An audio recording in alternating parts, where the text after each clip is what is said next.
Previously on the road to 9. Like some guys is like, right, I want to make spider legs, but I also like big fat asses. And it's just like, that's what I'm going to do.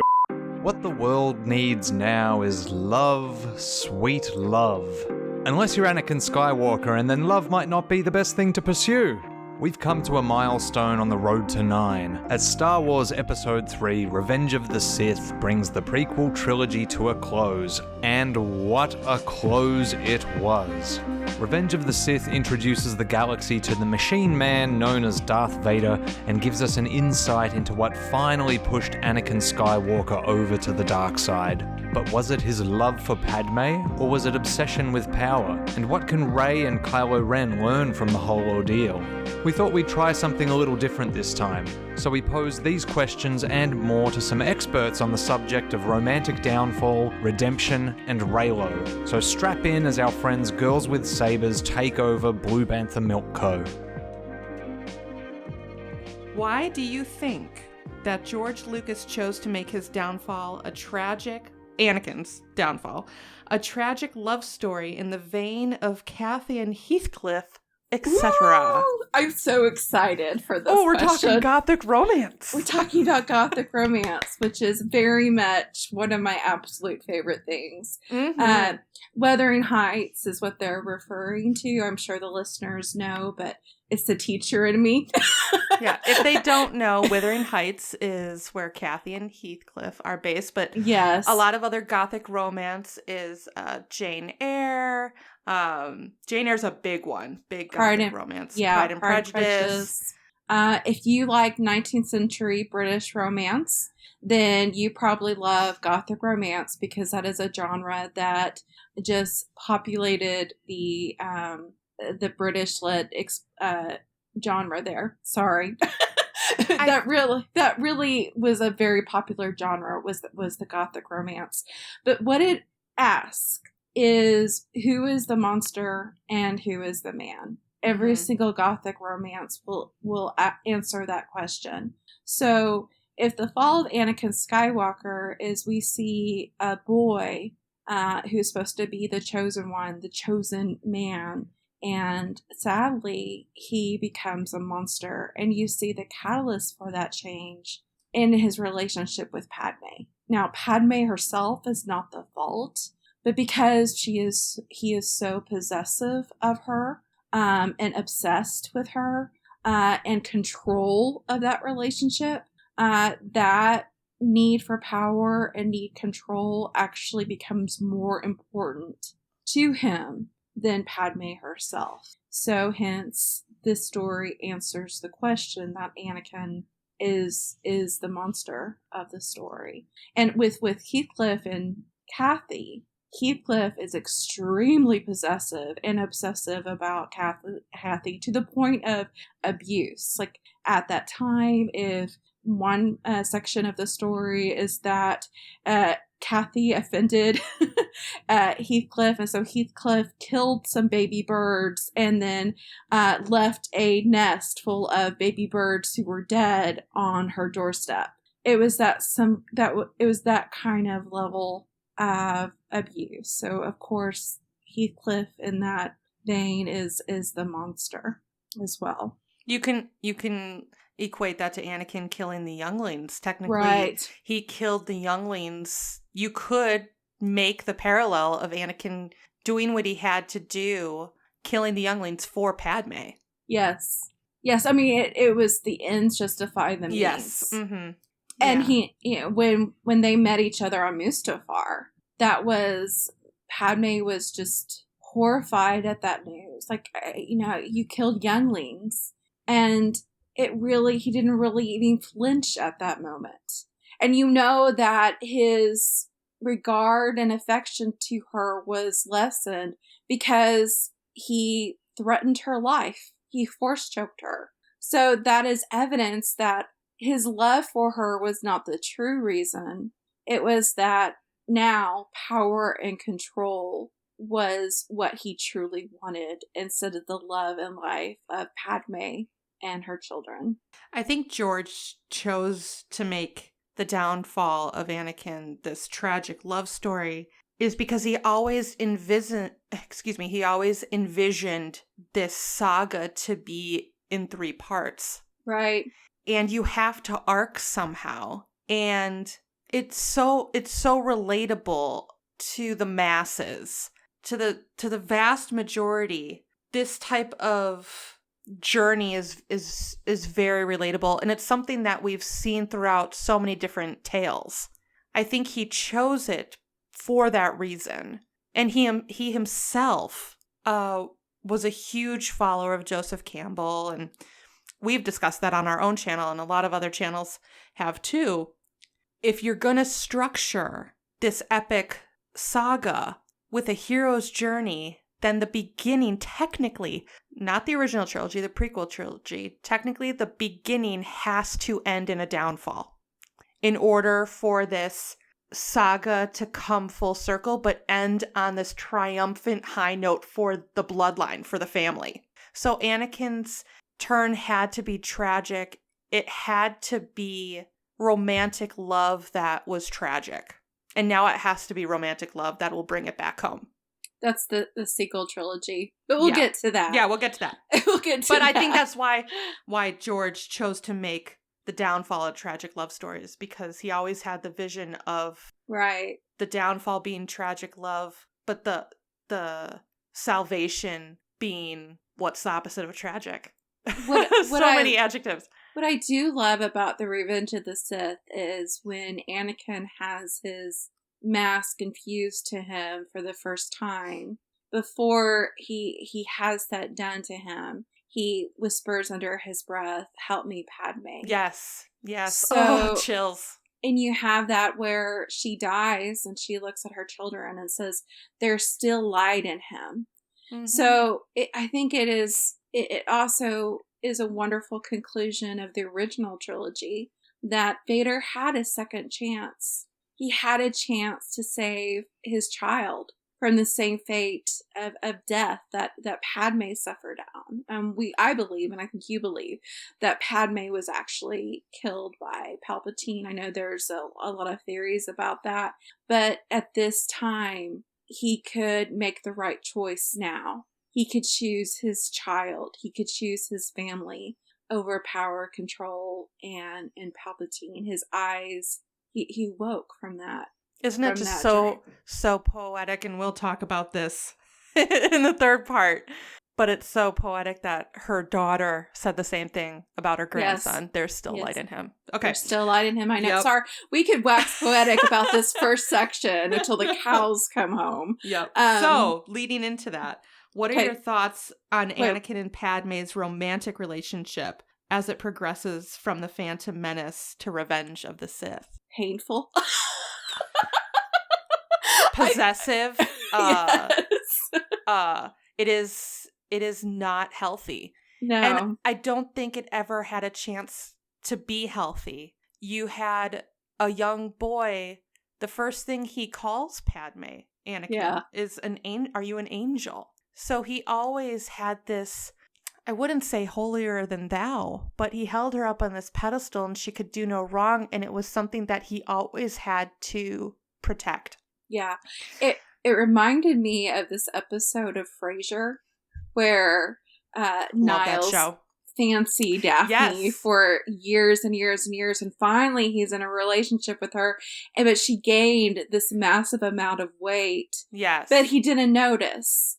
And correct. His brother Frasier had to correct him and say, "You see Daphne as this ideal. You don't see Daphne as the real woman, the human that she is." Mm-hmm. And I think that's one of the reasons, as you said, that Anakin and Padme's relationship was doomed, was he didn't love Padme as the person she was. He loved Padme as the ideal that she was in his mind. Yeah. Mm-hmm.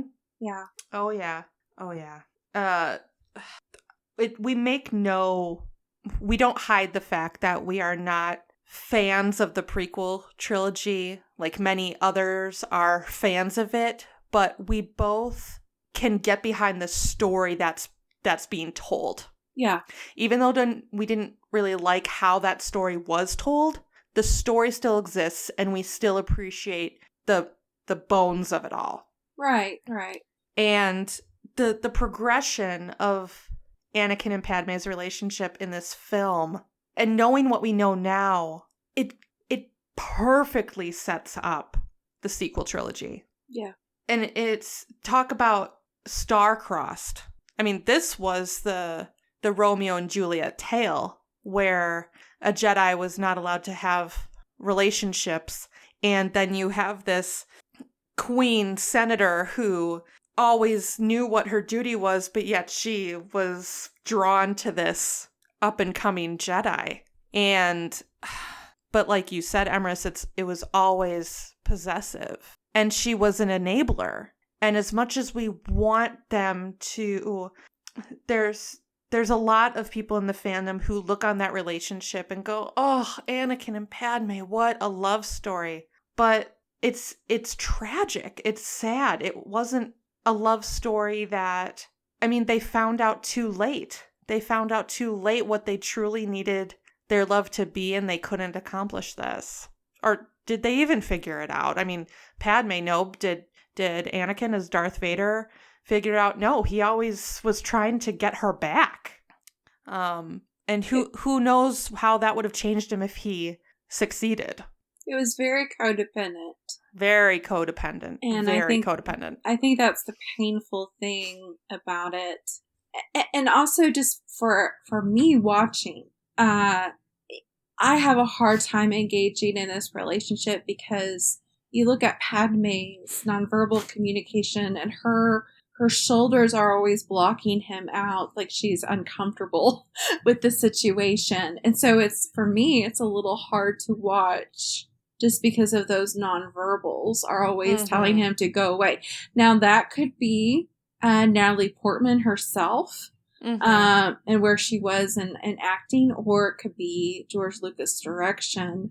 But to me, it felt like a lack of intimacy that the two had. And I'll get to this, and we'll get to this in this discussion, but it was like those two were always pulling each other apart. Just like Anakin, Revenge of the Sith, really refused to sit down with Padme and tell her what was going on. She even asked him, let me help you. You're shutting me out. But he still refused to sit her down and treat her like his equal in this relationship and tell her of his struggles. And I just wonder if he was open and engaged and if they were intimate with each other. I'm not talking about physical intimacy, but conversation and knowing the other. If they were intimate in discussing each other's problems and struggles, then I wonder if Palpatine would have that amount of control over Anakin, because so much was kept in secret. They were also so very young, and you look at the experiences that they both had. Even apart, you look at the separation that they had between The Phantom Menace and Attack of the Clones. What was it? 10 years, I think? I think it was 10 tops years that they were apart because Anakin was training. Padme did her stint as queen, and then she was moving on over to the Senate. But they spent an egregious amount of time apart. And one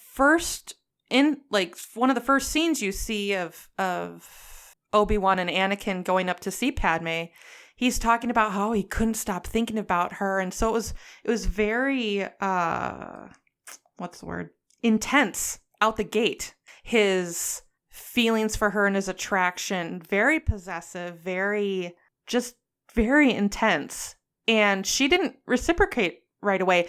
And also something he hated, and he brought it up in the films. She kept calling him Annie, kept calling him a child, and everyone kept calling him a child. So it almost, that's another reason why it felt so, for me and for you, Emrys, personally, it felt a little bit unnatural when all of a sudden she falls in love with him, but yet she kept calling him a child, or Annie, calling him by his child name, the one she was familiar with. So just, I don't know. They had a lot. The war is on the horizon. There was so much going on. How can you have? It's hard enough to have a quote unquote healthy relationship in normal circumstances, but now you're thrust into the possibility of a war, and people are trying to assassinate her, and she's in hiding, but yet she's in these costumes. It's like you don't look like a refugee in a gown. I think their relationship was always doomed. And you see that in this arc going from episode 1 to 3, where they come together in the second film and get married. After that, I mean, you have a third film. It's only going to go down from there. Plus, they had to do it in secret. That's your star-crossed lover trope. Yeah, star-crossed does not mean, oh, that's romantic. Star-crossed means that was a bad omen. It's doomed. It's fated to end horribly. It's astrological in origin, meaning the stars dictate that this relationship has no truth. So, what is the role of love in Star Wars? What does love in Star Wars mean? Well, George Lucas himself said that love is what Star Wars really is all about. Mm-hmm. Love people. Yeah. And of course, love has many different faces and different roles. It can be love of friendship, love of family, and eros, which is passionate love. So I wonder if the question is love in its erotic form. When I say erotic, I mean just passionate love between two people. But I think in Star Wars, it has almost a negative connotation where to be in love is an attachment. And it's something that no one really wants as a main character. Or if they do, it's taboo. So love, I think, in Star Wars and in the prequels and in the original trilogy is something to fight against. You even see Leia Organa, who can marry. But she even fights it. For a long time that she is falling in love with Han Solo. And it's almost where you have to ask yourself that question. Why is she the way she is? When admitting that she's actually in love, why is she fighting? It's so hard. And I can't, like Bastila and Revan, I know that they're in EU now, but their love possibly is forbidden. not. Yeah, I hope they come back. Yeah. Screen Rant, I believe, did a short on why love never works in Star Wars. Now, of course, I believe it does. I think you, Luthien, believe it can work. But right now, love never ends well in the Star Wars universe. It always leads to trouble and issues. So I think it's time for a love story, and a story about intimacy is what puts the universe together instead of what pulls it apart. Because what we've seen is now immature love that has not been tried and tested, but love that in the very end falls apart. And we even see that with Leia and Han, that politics and other duties and issues eventually pulled these lovers apart. I think George Lucas has done this on purpose to showcase the different types of love that there are. And the original trilogy was always meant to show that familial bond between a father and son, to overcome the obstacles of fearing that you are going to become the monster that your father turned out to be. But yet you overcome that and you still have this utmost compassion, which Luke never learned, that a Jedi was not allowed to have compassion. Luke was solely about compassion for other people. Yeah. And that compassion saved his father. And then his father reciprocated that. In the prequel trilogy, we see possessive love. We see the downside of love and how twisted and manipulated love could become. But it totally wasn't their fault. Yes, they have free will, they can make their own choices. But we come to find out that the puppet master, Palpatine, was controlling a lot of this. So we see what happens to love when it is bastardized, for lack of a better term, when it's rooted in evil intentions and it becomes very possessive. So now in the sequel trilogy, we are seeing not possessive love, we've seen familial love bleed into the sequel trilogy coming from the original trilogy. But now we're going to see romantic love. And yes, love for the whole term family is being redefined. What makes up a family of friends, family of cohorts of fellowship. But now romantic love needs to be in the forefront. And mature romantic love, we have watched it mature, and I think that's a great segue into this next question, which is, why do you think the Reylo movement has gained such traction in the Star Wars fandom? Ooh, that's a loaded question. When Ben Solo and Rey of Jakku love each other very much, where do we start? I think we need to start at the beginning, because it's a very good place to start. We are both Reylo shippers since 2015. Of course, we didn't know each other, but we came out of the theater of going, oh, yeah, this couple's in game. Mm-hmm. The reason that we knew that is not because, we thought they were cute together, which they are, but it surpasses a cute relationship. The reason that we are Reylos is we see, this gothic romance emerging. But this time, it's not, the answer to the question is not that he's a monster. It is that he is a man, because now we see someone emerging in this universe as a monster. So he needs a woman to bring him to manhood, to declare his virtue and his heroic nature back, to be the person that Anakin Skywalker wanted to be. Mm-hmm. So it's the Beauty and the Beast story. It's the Pride and Prejudice story. It's the Jane Eyre story, where this man actually starts falling in love with a woman and on his own decides to look in the mirror and realize that he doesn't want a monster looking back at himself. He wants to be the man that he intends to be. Now, it's not the fact that if the woman leaves him, he'll revert back into a monster. No, she is the catalyst for this change. Mm-hmm. So we saw that, Luthien told me several times she and her husband came away from Force Awakens. Mm-hmm. Well, it's Beauty and the Beast. It's Beauty and the Beast. They're getting together, and we came away from The Last Jedi going, yep.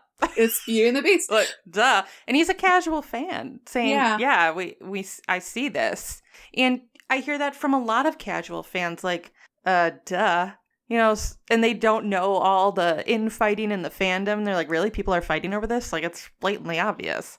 And then from casual fans. But what happened is, being a shipper from 2015 to even now, you have people who hate Reylo with a passion, and say it's toxic and it's abusive, and sling all of these names towards it. And people who were shippers really had to show that this is not just two people who are cute and they make a fine piece of fan fiction, but there's actually academic purpose behind this, and purpose behind the whole love story, that this is the reverse Anakin, that this man, Ben Solo, instead of power, will choose love at the very end. Just like the reverse of that is Anakin wanted the girl, and then he wanted power more.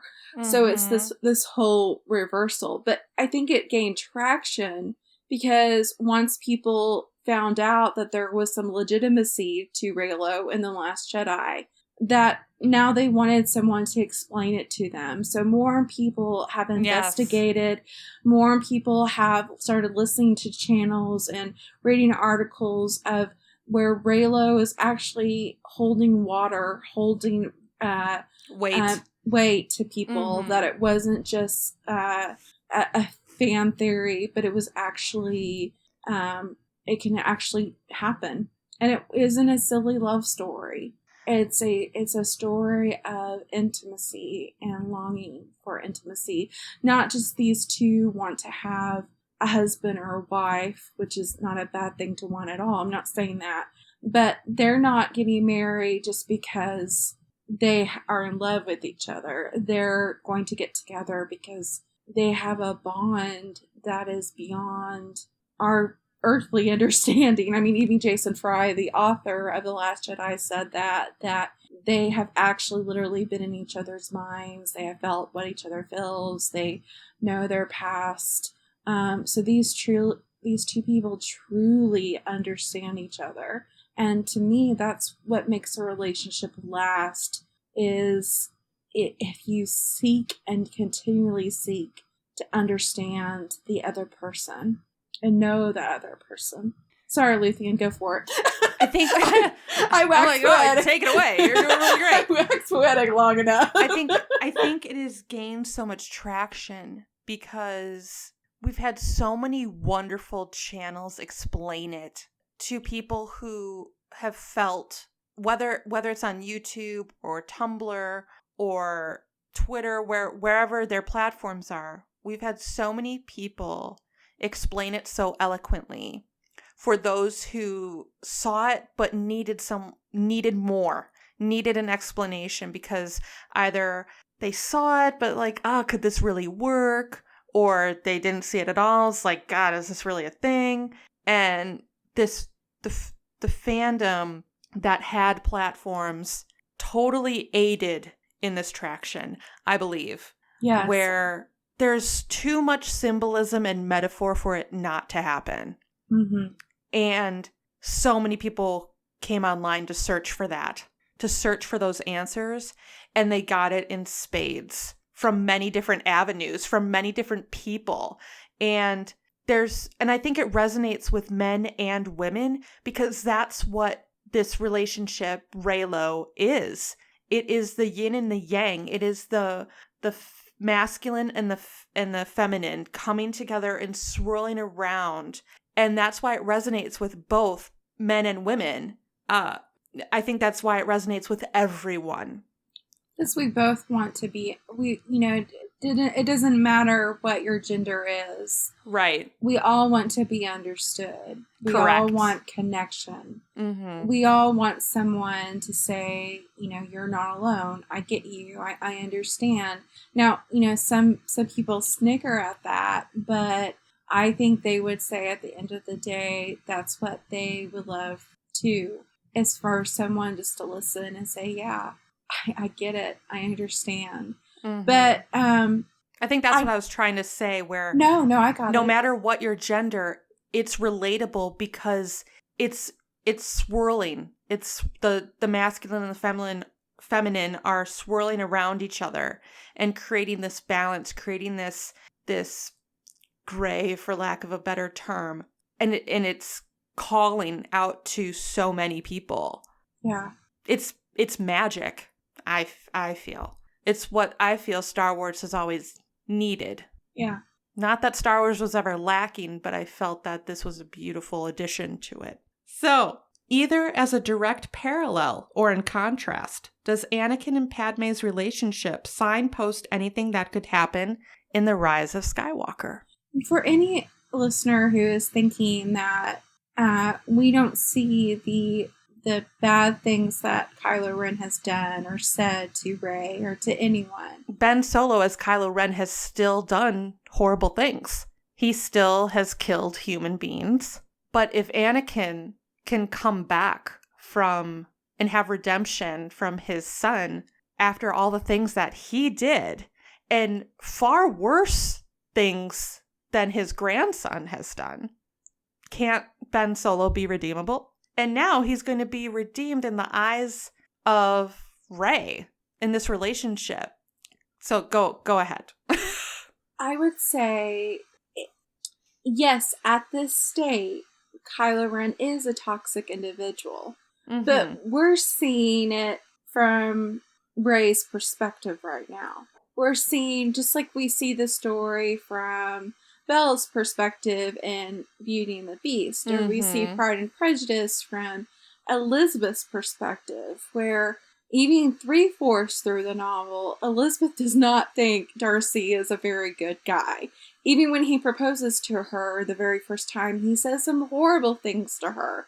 And if you want more information about those literary parallels, there's a whole list of Reylo channels out there that will really analyze and give you the parallels and comparisons and contrasts, and talk about gothic romance. Girls with Sabers. Our channel is one of them. Sorry, shameless plug. We do all right work. But what we're seeing when we talk about this relationship being a good thing is we're seeing its end game. Right now, it would be wrong for them to be together.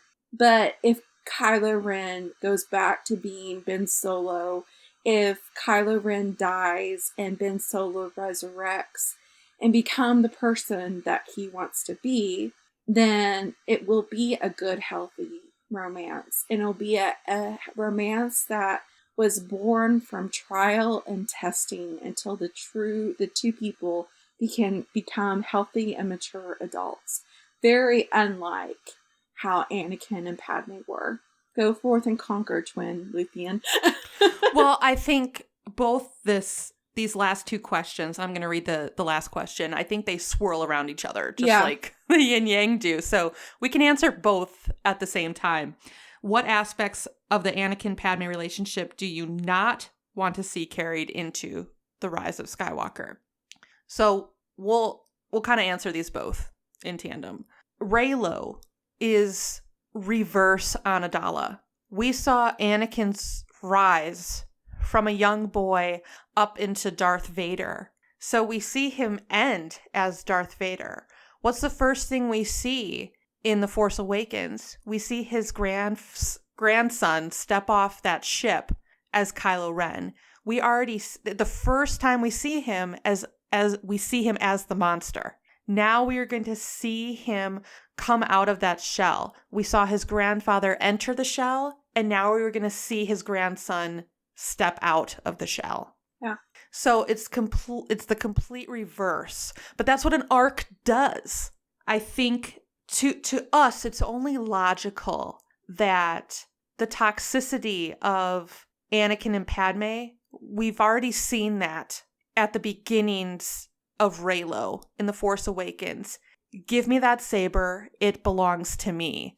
And he's pretty much saying that she belongs to him as well, meaning Kylo to Rey. You're my guest. You're my prisoner. Now at the end of The Rise of Skywalker, where Anakin, Darth Vader, and Padme could not be together, now Ben and Rey will be together. You also have Kylo Ren is the mirror image of Anakin. Mm-hmm. Not only do we as the audience see him coming out of the gate as a monster, Ben Solo was told that he was a monster by his parents. Mm-hmm. When he was just a child, he overheard conversations like they were discussing that he wasn't even their son, that he was some sort of monster and he was born to be a monster. And this is very much in the novelizations. Now, I really wish that the movies would have done a better job of showing Ben Solo's origins. Yes. And I hope The Rise of Skywalker will really flesh that out. That this child was cursed from the very beginning. He wasn't like Anakin, where Anakin was deeply loved and cherished by his mother, that he had two very powerful Jedis come to him and tell him he was the chosen one, mm-hmm. that he will balance and put an end to the Sith. So there was just proclamation over and over about how Anakin Skywalker is the one. He's the golden mm-hmm. boy. where Ben Solo received the exact opposite. Yes, his uncle believed he could be the chosen one, but with that proclamation also became a threat. He saw his uncle almost kill him. He saw his parents disgust him, and then he had Palpatine or Snoke torment his mother and him when he was in his mother's womb. So there's just so much of a mirror reflection where we'll see, and that's the Skywalker circle. We talk about how this will complete this circle. Well, his grandson is the exact opposite. Anakin started as the golden boy, ended as a monster. His grandson starts as a monster and will become the hero. And you even hear that in the trailer of The Rise of Skywalker. If you don't know, Kylo Ren's theme is at the very end after Leia's theme. Major chord. And it ends in a major chord. And another thing that I just remembered as you were talking, friend, is you know how in The Revenge of the Sith we hear Vader under his breath say, "Help me, Padme," as the helmet goes on. Rian Johnson said that was what he thought of when he filmed the very last Force bond between Rey and Ben. But the helmet was help that me, Rey, but the helmet's off. But the door is the helmet going on. Yeah. So if Padme can help Vader through her son Luke, can't Rey help take that mask off?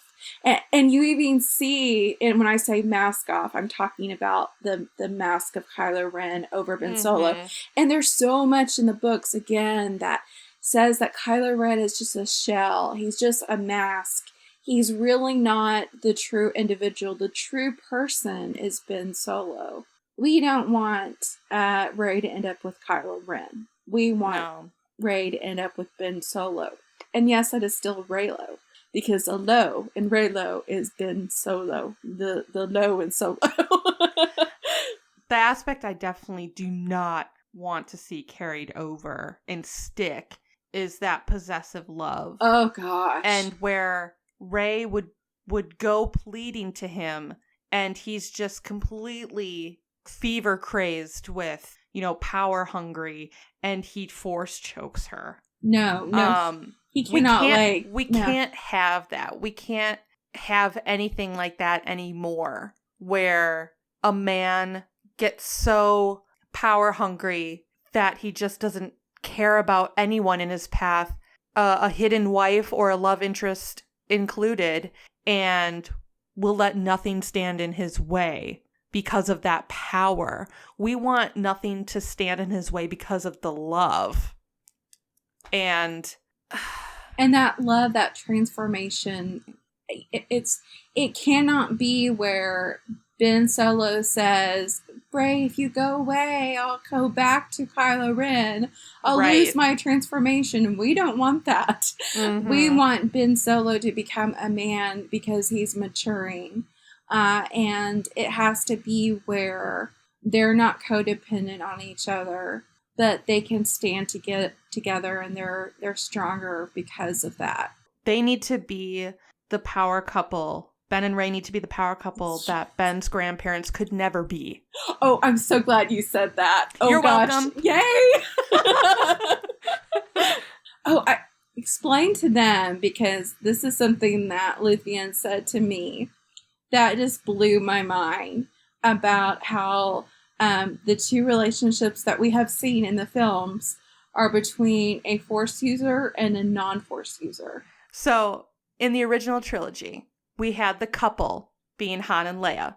Leia being the Force-sensitive female, and Han being non-Force-sensitive male.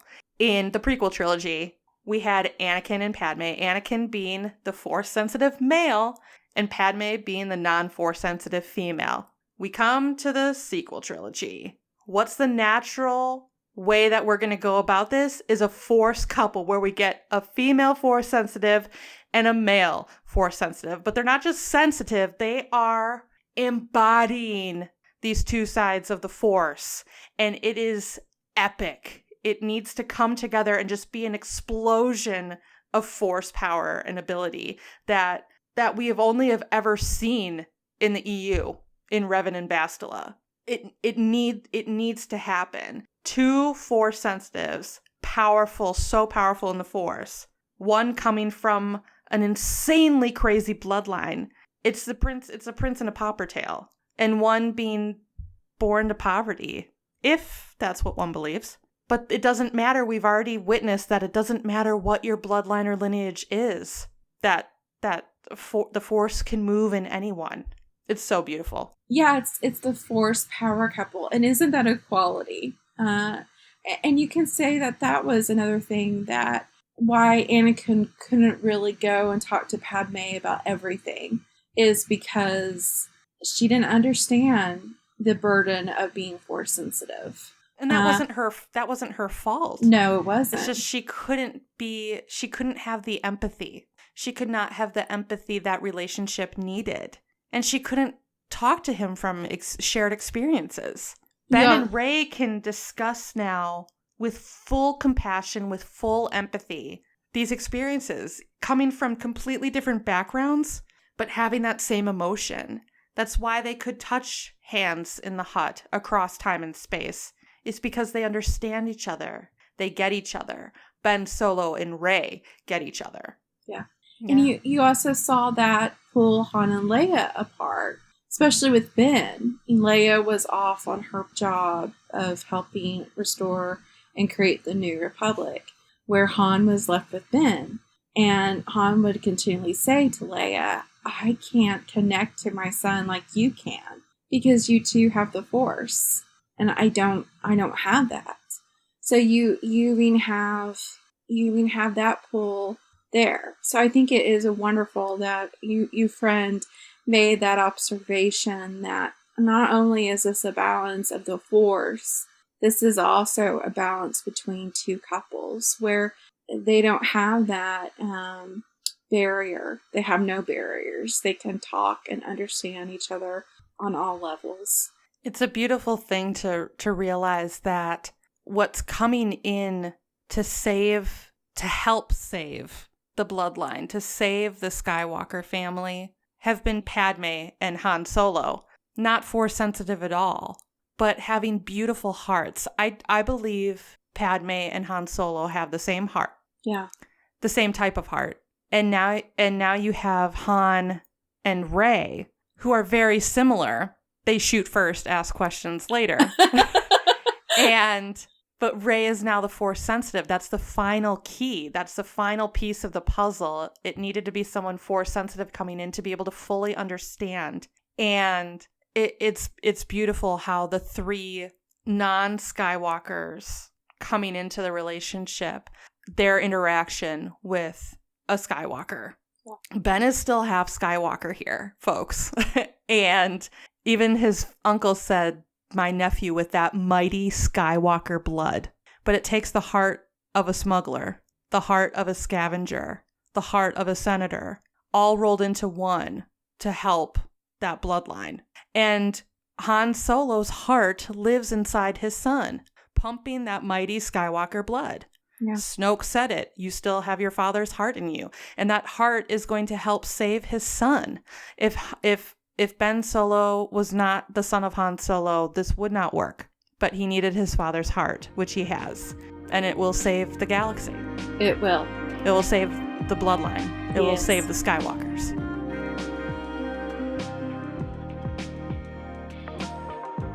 Thanks for watching, and make sure you subscribe for more on the road to 9. Hit the bell icon so you're notified about future installments, and if you like what we do, you can support us by heading over to our Patreon and contributing. Even a small amount helps keep us producing content now and into the future. Hey guys, it's Luthien, and along with Emrys, thank you so much for listening to us as we took over Blue Bantha Milk Co. If you want to hear more, come check out our channel with the link below, and may the Force be with you, always.